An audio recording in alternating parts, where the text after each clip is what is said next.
our next speaker, or you don't like him, please feel free to use NPC 2018. But again, we're going to get off to a great start. We have Chris Heivly. He's an entrepreneur in residence. I have no idea what that is, but we'll find out with Techstars.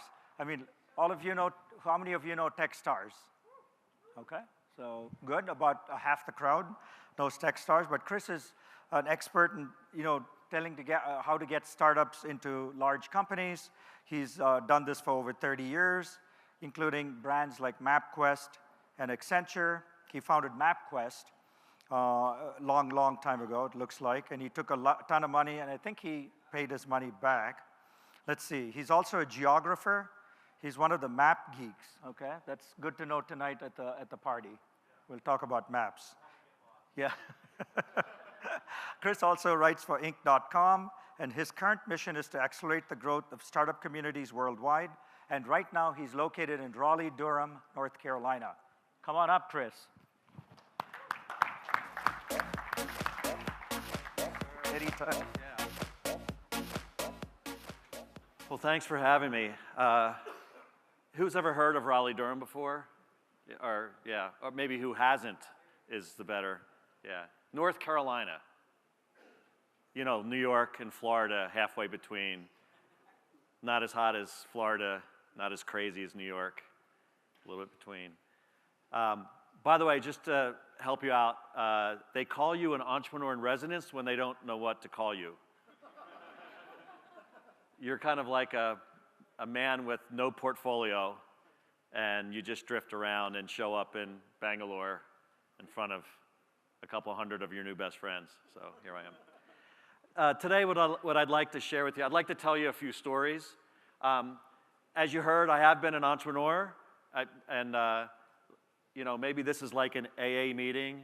I have career, hi, I'm Chris, I have career ADD, which means every 3 to 5 years I do something else. So I'm going to tell you some of those stories because my hope is that I can share some insights about maybe how to be a better founder, or how to build bigger companies, or how to build bigger communities, startup communities. And maybe the little hidden secret that I'd love for you guys to take away today is how do those things actually fit together and support each other? Because I believe this link is stronger than any of us really think, that great founders find great companies, and great companies create great community, and great community creates great founders, is the really circle of life, I guess. I know you all agree, because if not, you'd be at some other conference, right? So let's start telling some stories. So some data and information kind of underneath the data. So what you should know about MapQuest is that MapQuest was formed in a town called Lancaster, Pennsylvania, which is a town of 400,000 people, and also home to 55,000 Amish. Now raise your hand if you know what Amish means. Explain it, stand up. Yeah. And they don't use electricity, and you'll see a really cool picture later. So obviously this is the tech capital of the world when you don't use electricity. So the point is that you can build, we sold MapQuest for $1.2 billion to AOL. Yeah, that was with a B, back when a B meant something. And, but that was out of Lancaster, Pennsylvania. I ran a corporate venture fund for years, and we had unbelievable great returns in the late 90s. And what I'll tell you is that we invested in internet companies in the late 90s, which means I spent my whole life in San Francisco, but we ran that out of Chicago, when at the time, I can promise you, Chicago did not know how to spell the word internet, because it's a manufacturing town. And then I'm going to tell you a little bit about my community building experiences in a town called Raleigh-Durham, which most of you have never heard of, but I believe is a top 10 US tech hub or startup hub. And it's not the story of Seattle or Boston or the Valley, right? Or LA. And I love to share those stories because these are like real world stories that I think everyone can relate to. So let's start telling those stories. So I see some people that might be about my age. Tell me what that thing is in the upper left-hand corner. And what's special about that? Anybody use one of those? Okay. What do you see? Someone help me out here. There's no hard drive. It's a 286. It's got 2 floppy disk drives, no hard drive. I arrived in grad school. I loved maps, and I loved computers, and I learned how to write computer code, which is why I call myself a first map geek. You get that? Kind of clever? A little bit? So I got to grad school, and they said, here's this brand new thing. It's an IBM PC. Make it draw maps. I don't know what that code is anymore. It's probably fake code. It just makes the presentation look good. But I just loved computers, right? And the best ideas come from when you jam 2 things together that have never been jammed together before. So, you know, there I was, map geeking away in the 80s. And so here's what the Amish drive. So if you went to Lancaster, Pennsylvania today, and you pulled into a Walmart, I promise you that the Walmart has a place to tie your horse. No lie, right? So that's how they travel. This is not the tech capital of even Pennsylvania, right? So the point of that is, ice cream's ready, by the way, if anybody needs some. They're all here. It's okay. You don't have to ring your bell. So this is where we built MapQuest. Now, how the hell do you build MapQuest in a town of Lancaster, Pennsylvania? Well, it turns out that there was this little company that had 50 cartographers. And for those of you who don't know what a cartographer is, that's just a fancy word for a map maker, right? And so we made maps, road atlases. All right, so raise your hand if you're 27 years old and younger. All right, do it proudly. You shouldn't ever have any shoulder problems yet, so get. All right, so keep your hands up. This is an audience participation segment. What's that thing in the middle? That's a phone book. So they don't have those anymore. This is where you found someone's phone number. So we made maps for phone books and atlases and all kinds of fancy things. But in the early 90s, we said, you know what? Like, at least in the US, if you were going on a road trip, you went to like the auto club and they printed out directions for you, right? You're going to go to Disneyland with the family and the station wagon. And we said, that's stupid. Why do I need to go to the auto club? We should be able to do that ourselves. And the CD-ROM on that PC that everyone was starting to buy gave us the idea of putting all those maps. What we did is put power of, you know, road trips and mapping in your own hands. The graphics were unbelievably, right, high standard. I mean, if you read that, it says Pluggy's Town, right in the middle. I don't even know what that is. I think this is Lancaster, by the way. The idea here, though, is shitty graphics and slow machines on a CD-ROM. I know by today's standards this seems silly, but what I want to share with you is that the value was tremendous because I could do this myself at home, right? And it was only a few years later, the graphics didn't get much better. Now, granted, this is 1996 when we launched MapQuest, but obviously it changed. All right, so for those of you, I know I'm not like in the US right now. I do know that. But MapQuest was like one of the first big internet companies, and it changed the way that you and I navigate. And remember, this is 11 years before Google Maps. The heck with Google Maps. We were there first. Obviously sold AOL for $1.2 billion. And who was AOL? Only our parents know, right? Because they still have an AOL email address. All right. What I learned in this journey, so after MapQuest, I became an investor. I did what typical guys, I started angel investing. I started advising companies because they find you. Because you have an exit, they think you're smart, right? Which is just bullshit, right? Because I'm no smarter than anybody else. I'm just more lucky. But you start to understand over time when you spend time in entrepreneurship about the journey and what makes the journey special. And I want to share some of those thoughts with you because each one of us can use them in some capacity. And what I want to tell you about the journey is there's a lot of fear, as we know, right? It's scary because there's a lot of unknowns. And what we concentrate on a lot is like what you're going to work on, when you're going to leap, right? How you're going to get started. The thing that no one ever talks about is where you're going to do this. And this is a really important theme that no one has talked about that I'm kind of geeking out on today, which is where it happens. And what I'm going to tell you is that to manage this fear, what do we end up doing? We end up finding our tribe, I like to call it.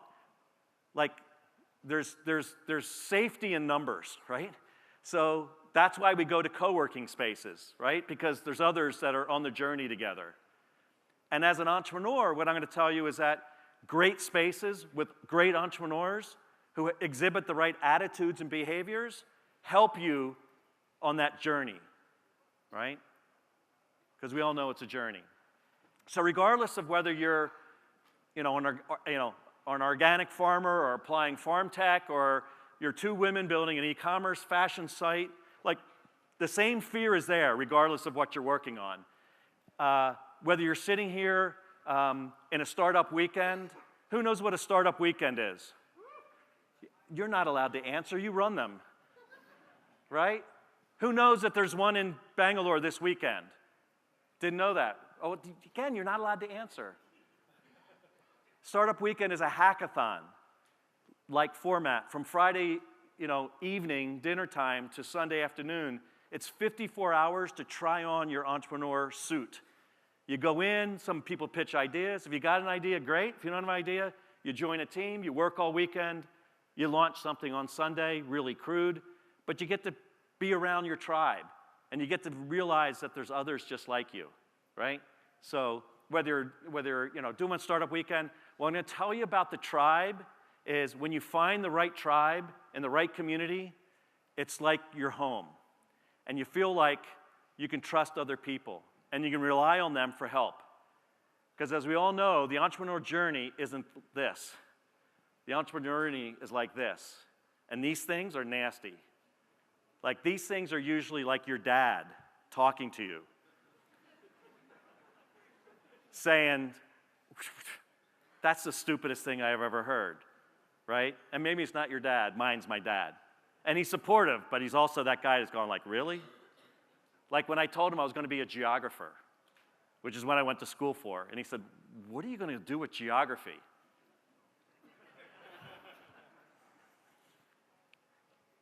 So we got to manage that fear. What are the takeaways that I want you to think about? Is connect with others. There's a tendency that this is a lonely existence. And we know we have to be heads down, right? Working on our company. Every minute is valuable.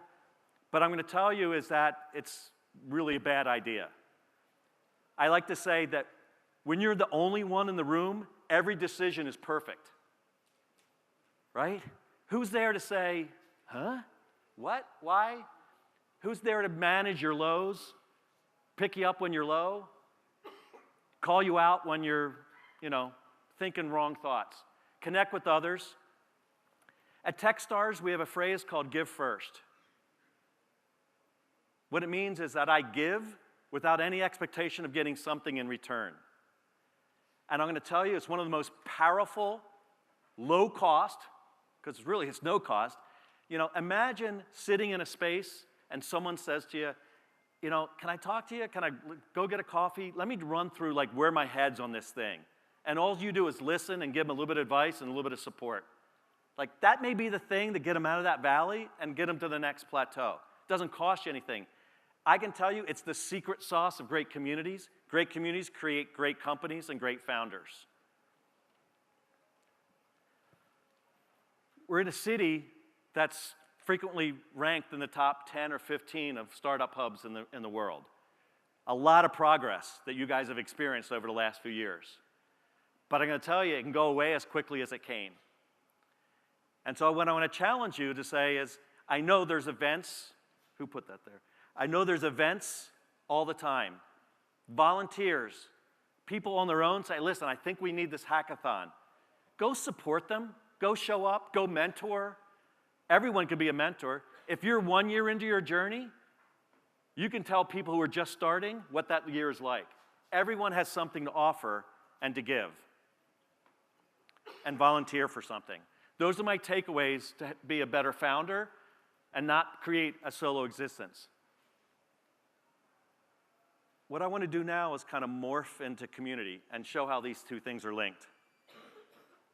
We're in trouble because it says 5 minutes, and I'm only like, there's 80 slides. Anybody mind?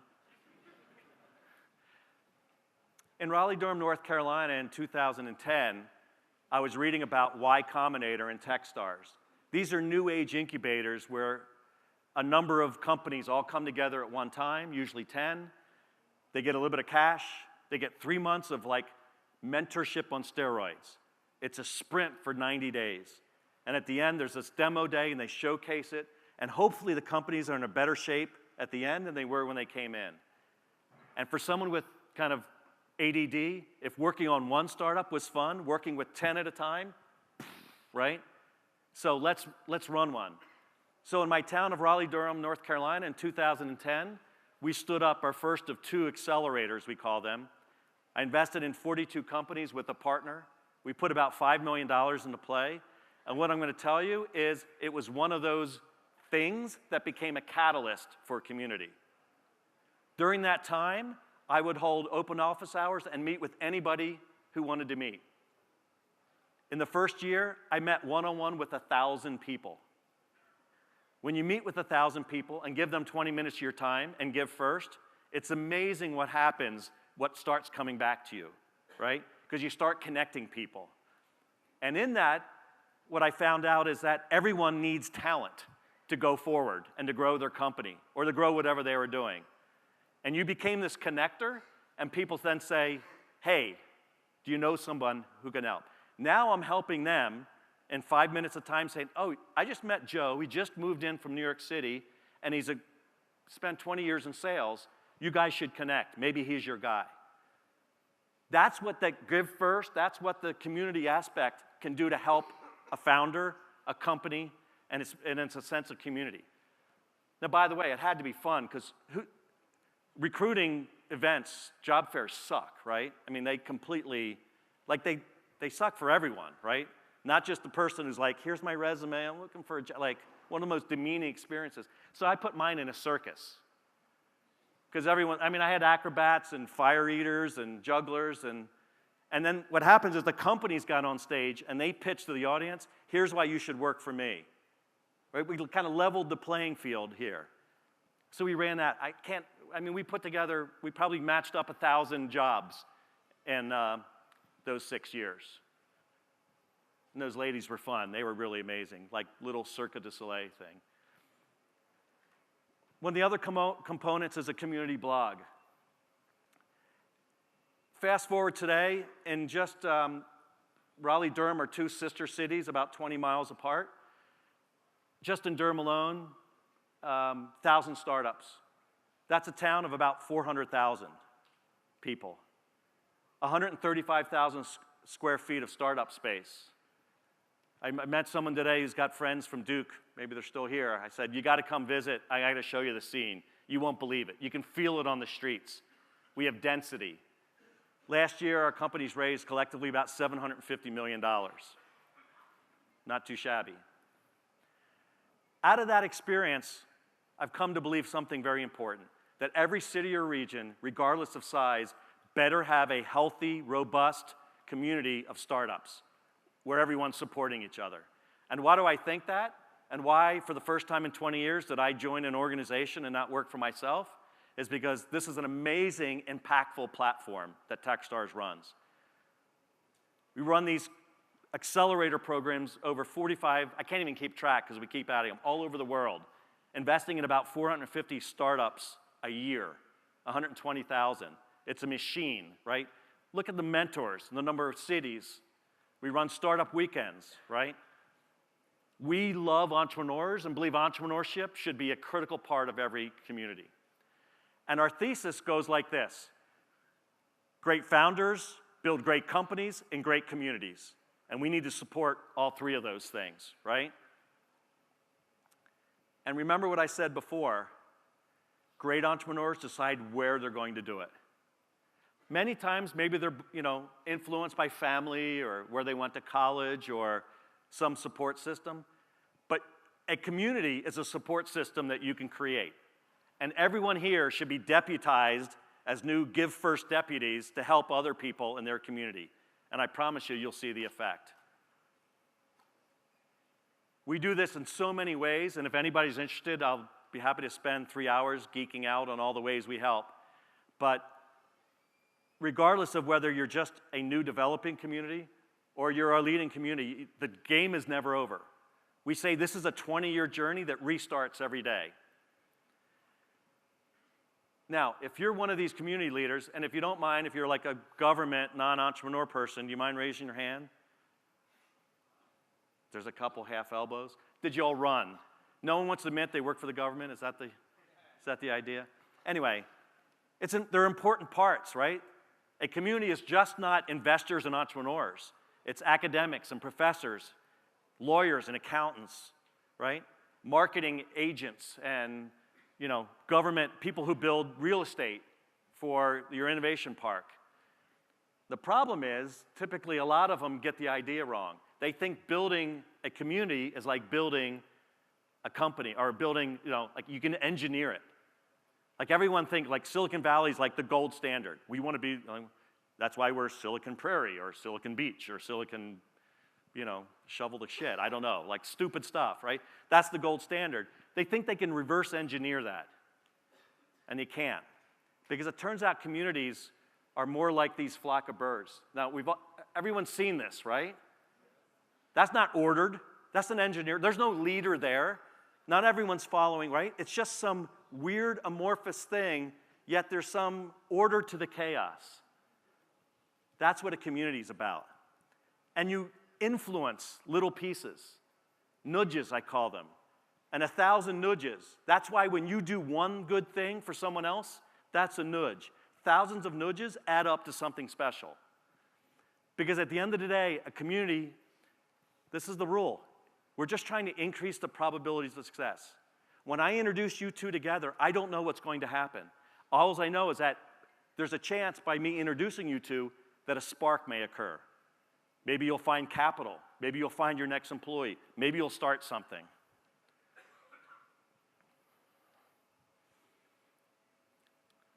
So I'll run through 3 things to take away in terms of community.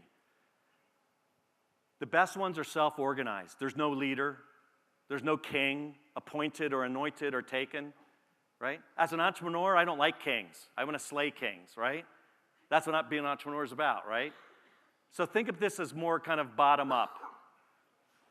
Think about those connections being meaningful, which means when you meet someone and you say, hey, is there anything I can do for you? And they ask, then do it.